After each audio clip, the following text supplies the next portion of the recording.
Holy shit! Critch laughed along with the crowd that had formed in Val's apartment. Do that again, Jack, Pludru encouraged. I don't think I can do any more, Jack chuckled from his spot on the floor. Not even one more, Val grinned. Come on, you can do it. All right, Jack sighed with a guilty smile, mustering his inner power as Val held a lit lighter close to his ass.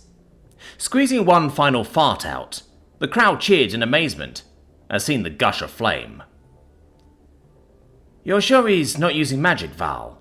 Bentham asked, as his armadillo-like teammate clapped with the others, but Val emphatically shook his head. Get this guy another beer. He's earned it, Pludru called out to the crowd, and about 3 cans were enthusiastically passed Jack's way. Damn, you defo just really are weird, Carson chuckled, as she slapped Jack on the shoulder. You must be a hit with the ladies of your squad. Can't say I've done that around them before, Jack grinned, as he took a swig of one of the cold beers, which was weak, but several served enough of a purpose to settle his nerves. Well, shall we all go now? Val asked the crowd, expression now serious. I checked with the healers and Kisrev should be coming out of the medical coma today. We can also check on Krill, if he's still around. I went to see him yesterday and he's devastated about Arlox. Yeah, we stayed with him for a bit. The healers are trying to bring Arlox's spirit back, but it's apparently a really rough process, Bentham sighed. And he's hardly the only person they're trying to bring back. Maybe they'll end up reincarnating him instead. I think Raoul told me about that once, over drinks, Critch whispered conspiratorially. Like, bring his spirit back, but as another person. Raoul told you, eh? Val grinned, patting the lister on the back as Critch bowed his head in embarrassment at the resulting chuckles. Regardless, our teammates are having a rough time, Carson spoke up. We should go over and support them. Are Nika and Scifi going to come over, Jack? Nika's barely been able to move from our sofa, but Scifi might be able to come along, Jack shrugged. We went to help Clan Barzum yesterday as well as run a few errands. Most of my group needs a rest, to be honest. That's probably what I'll do when I get back. We want to support our friends, but we need to recover ourselves as well. Yeah, I understand that, Val nodded. Our slot had to help shore up the side of Wormwalker's defenses until we're able to rebuild. We got hit hard by the killer clowns, so we've been working hard, making sure there aren't any clowns left lying in wait nearby while the wall gets repaired. We really needed this chance to relax and chill for a bit, though we'll be expected back this afternoon. But I'll be damned if we're not there to cheer up our friends at least, even if we don't stay for long. Yes, Kisarif will be unconscious for most of it, but Krill needs people to support him, Pluto agreed. Perhaps we can plan something for when our friends are recovered. Maybe start a crowdfunding campaign to hire Kisarif a prostitute. One of the really good ones that know their way around an insectoid. That'll make him feel better, Critch grinned. Maybe wait until he's fully repaired first, though. We don't want to re-injure him when he goes nuts. Alright, that's going to be a thing, Val grinned. I'd actually thought about taking the team to the Cathedral of Merriment. The school gives us a grant for team-building related activities, and we got a good bonus for winning our last game, so why not go there? So, let's pretend I'm an outsider who doesn't know anything, Jack rolled his eyes. Is that a brothel or something? I'm kinda committed, I think. Ha! Oh, you are in for a treat, my friend, Bentham chuckled, patting Jack on the shoulder like a naive child. Imagine, if you will, a great, holy place of Delana, the goddess of alcohol and celebration. A grand temple. Upon paying a voluntary tithe to the church to enter, you are met with rows upon rows of heavy tables and benches, with a lively crowd of fellow, friendly pilgrims, set to the backdrop of all sorts of live music. Temple priests and priestesses are ready and willing to take your every order of all the rarest ales, wines, and spirits you could want, along with an awesome selection of food too. And the best part? She leaned in close to Jack's ear to stage whisper. All of it is free. Jack snapped his head around at that with bulging eyes. Real shit? Real shit, Val grinned. The Cathedral of Merriment runs entirely on church donations, and is welcome to all who respect the peace." "Where is it?" Jack immediately asked excitedly. "Ha!" The Elarger grinned. "Unfortunately, it's not within the city limits. It's a few days out, but we can get at least part of the way there by public transport. In case you haven't guessed, it's a pretty popular destination, but I want to make sure everyone on the team is up and able to go and fully enjoy it first." "Fair enough," Jack shrugged. "Something to look forward to, then. It's just that Alora's been wanting us to take some time off and let off some steam, and that sounded like a good idea." "Yeah, Glenfarionix is alright for a Greenblood, I guess," Val shrugged. "Our people might be enemies, and she could be a little preachy for my tastes, but I can respect the fact that she takes care of you guys. We'll probably have some tag-alongs anyway when we go to the cathedral, so she and Darcy can come along too." "They cater for animal friends as well," Pludru added, "so you can take that critter of yours too." "Cool," Jack grinned. "We have new housemates that might want to come, but I understand if you want to keep it to just the team." "All are welcome in the Cathedral of Merriment," Karzan grinned. "And the more friends we bring, the merrier it will be." "Let's wait until all our friends are back with us first," Val grinned. "But until then, let's all have a beer and go see them." "Oh yeah." Jack remembers something after he had a deep sip of the can. "Does Luvia live around here? I was told I should probably say hi if she was around." "Yeah, she lives in the district, but she's not around right now," Pludru replied after quickly downing his entire can. "She looked stressed out when I saw her, though." "Yeah," Val added. "She's been that way since the attack, but I'm sure it'll be fine." "What do you mean it's not worth much?"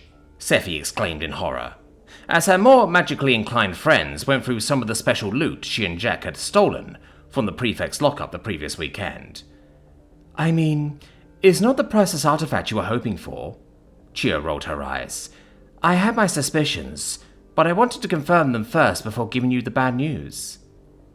"It isn't like they're useless," Zale tried to cheer her up. "Just not as good."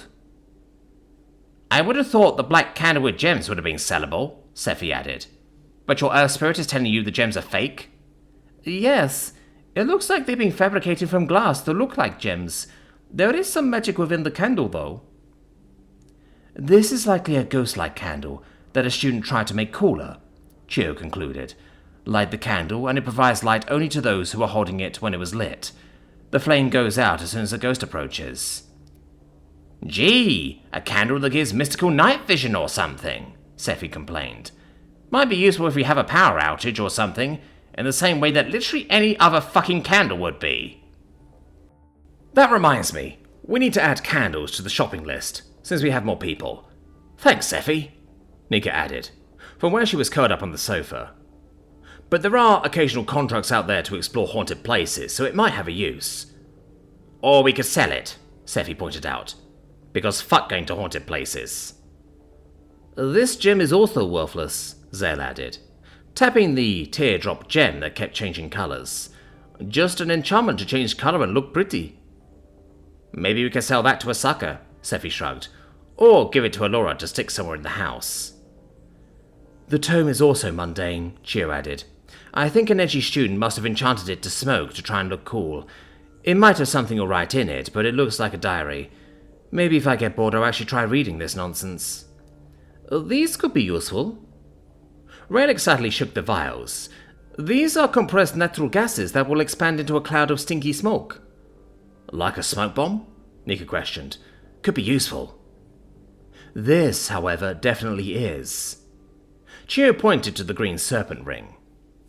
"After referencing my books and confirming with Zale, I believe this is a ring of lesser restoration.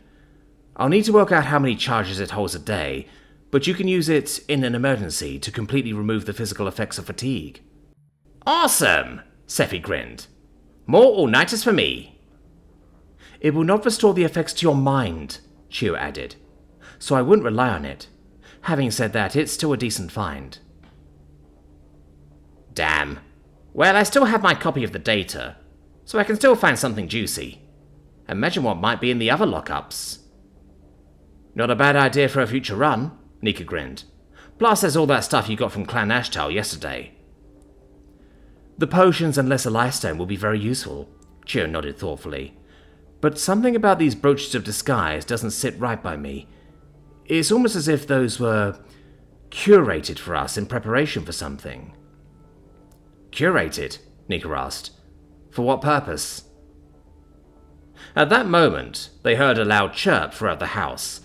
They signified a visitor, ringing the bell at the front gate. That's them, Allura called out to them from outside. Finally, Scifi grinned. Let's get this hot tub sorted. So, Val, got a question for you, Jack asked, as they made their way past another local militia checkpoint to the Clan Basim territories. Shoot, the Eladra asked with a grin. I'm surprised you haven't spent every waking moment asking them as an outsider. What's up with your people and the Eladri? Jack asked, causing Val to blank out for a moment. Really? Glenfarionix didn't tell you? He asked with a faint smile. I only know that something bad happened, nothing more, Jack shrugged. Sorry if it's a sore subject. Ha, no, Val grinned. It's more sore for the Greenbloods than the Eladra. Basically, we broke away pretty decisively many thousands of years ago, and abandoned them for better opportunities. The nobles back then reacted pretty badly, then so did we. The Eladri like to portray themselves as superior to other species, but we humbled them pretty hard back then, and they've hated us since. How did you do that? Jack asked curiously. You know that tree of theirs they love so much? Val asked.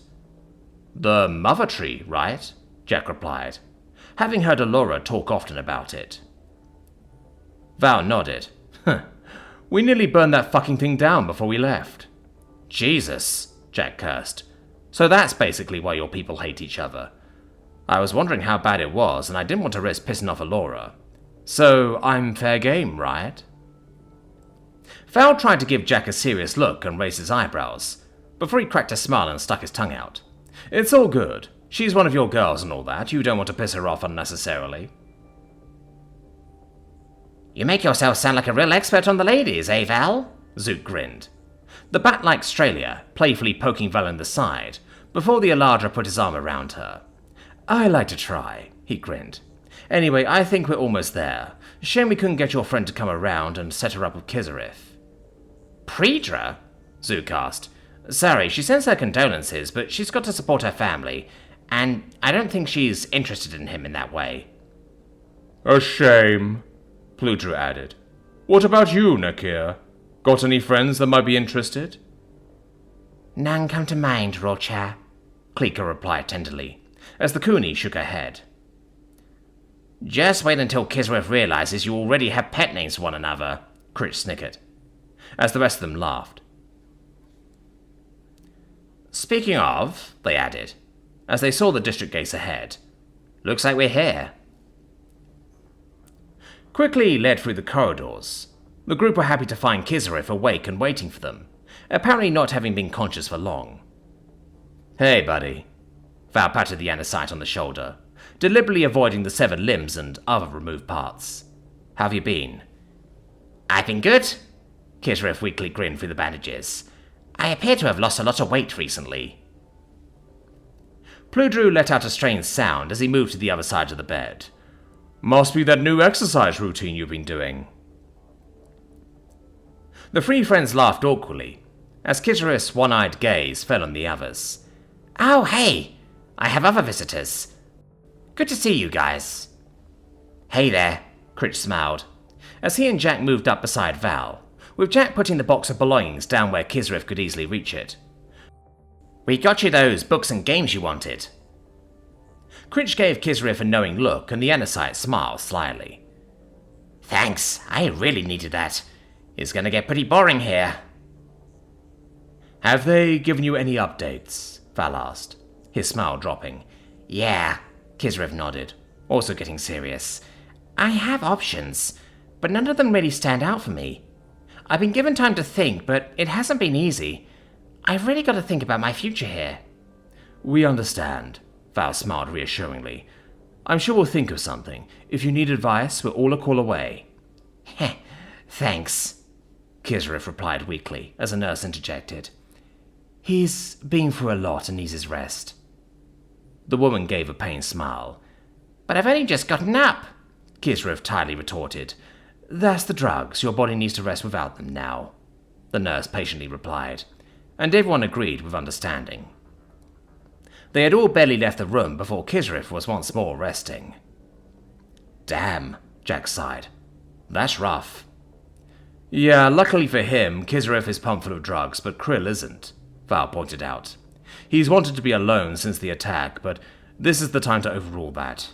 He needs friends with him now. Yeah, Jack agreed. He remembered all the times where Krill has stuck his neck out for him, ever since his first day of school, and he'd be damned if he wasn't going to be there for him. It just sucked that he had no idea what he could even say to make things better. The nurses led them down several corridors to a quiet corner of the complex, opening a door to a private room where Krill was sat hunched over in a comfortable chair, watching over the still body of Arlox, who had clearly been prepared well and respectfully, as Jack wouldn't have been able to tell without already knowing that his friend had been killed during the attack. Hello, Krill finally spoke with a hoarse whisper. I told you I didn't need you here, he told Val. Yep, you told me, Val replied diplomatically. But you know we had to come eventually. In time, too, Krill nodded, as Val went over to put his arm around his friend, handing him a drink. They told me they're going to try and bring Arlox back soon. I've been waiting for them, but it's been so long already. Hey. Val patted Krill on the back. Don't give up hope. We'll stick around and cheer him on. He trailed off as three white-robed figures entered the room, with their faces covered by veils to completely obscure their identity. Two of them were plain, and had no other accessories to speak of, and looked like assistants to the third, who wore a golden chain around their neck with a golden set of scales. It is good that this young man has his friends around him, the one in charge spoke, with the voice of a very elderly grandfather. We came as soon as we heard there were more people here. Some say it can help improve the ritual of return. My apologies for the delay being as long as it has been. This ritual is quite complicated. Of course, Krill nodded. Please. Everybody stay back, and don't interfere with whatever happens, the lead figure strictly told them. Are we ready? We're ready. One of the assistants nodded curtly, and without any fanfare they began the procedure. The leader slowly brought out a small vial of golden liquid from his rose with shaking hands, before roughly splashing it over Arlox's form, whose entire body glowed a slight golden sheen, before appearing to partially fade in and out. Along the floor, a symbol that Jack hadn't noticed before began to glow with that same light, as the participants of the ritual began chanting in a strange eldritch tongue that seemed to gnaw at Jack's very soul, increasing in volume until he put a hand against the wall to steady himself as he caught Critch with the other. Suddenly, the air crackled with energy, and the ground shook beneath their feet. A blinding flash of light filled the air, and a deafening roar echoed through the room. Immediately, the body of Arlox jerked up, gasping for air as his body twisted and contorted. Pain was clearly racking their body as they screamed in horror, echoing all throughout the room. Jack felt the urge to rush to his friend and support him, feeling that something was very, very wrong. Arlox's skin rippled as if insects were trying to burrow their way out of his flesh. His bones cracked and shifted, as if being violently rearranged. His eyes bulged as they tried to comprehend what was happening, as he flailed about with ever more force. Bringing their voices up to a crescendo, the participants ended at the same time with one final word of power that burst forth with a deafening roar. As the ritual ended, one of the two assistants quickly pulled out a stim patch and firmly placed it on the still writhing Arlox. Holding the aquatic boy down firmly, he quickly stopped squirming, until finally his breathing slowed down to something resembling normal. Waiting for several moments to confirm that everything was fine, the leader finally sighed. He is back amongst the living now. The group of friends immediately gave sighs of relief before the leader continued. There is much resting he must undertake before we can safely wake him up. The stim pass is just to get him under, But now begins some extensive dream therapy that will take some time. Well, at least we know he's back, Jack sighed, finally gaining the courage to join Val in trying to comfort their friend. You've been a saint sticking by him, Krill, but you need to take care of yourself now. The leader nodded in agreement. I know this must be hard, but I must insist you all leave him for a while, to allow him to recuperate. He must be in harmony with himself before we risk bringing him to consciousness. Krill slowly nodded, as Jack and Val helped him shakily to his feet. It was clear as day he hadn't moved from that spot for a while, but slowly he shrugged off the aches and pains, as Pludru led him out. Thank you, Jack told the leader and his assistants, since everybody else was distracted with Krill. The leader simply nodded.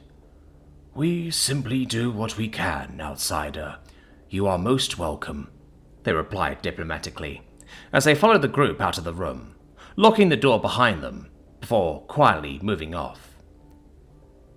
I think those guys are worshippers of Nulios, the god of penance, Critch whispered to Jack, the moment they were out of sight. I'm gonna have to take your word on that one, Jack sighed. I'm just glad it looks like Arlox is gonna be alright. Yeah, Val agreed. Almost sounds like a reason to celebrate, no? And Krill could do with a pick-me-up. The cathedral is something we're totally gonna do another day, but maybe you can find us a good spot at Clan Ashtel's tea garden, Critch? I'm sure I can arrange something, Critch grinned, as Jack smiled faintly to himself. It had been hell for the last few days, but today was going to be a good day.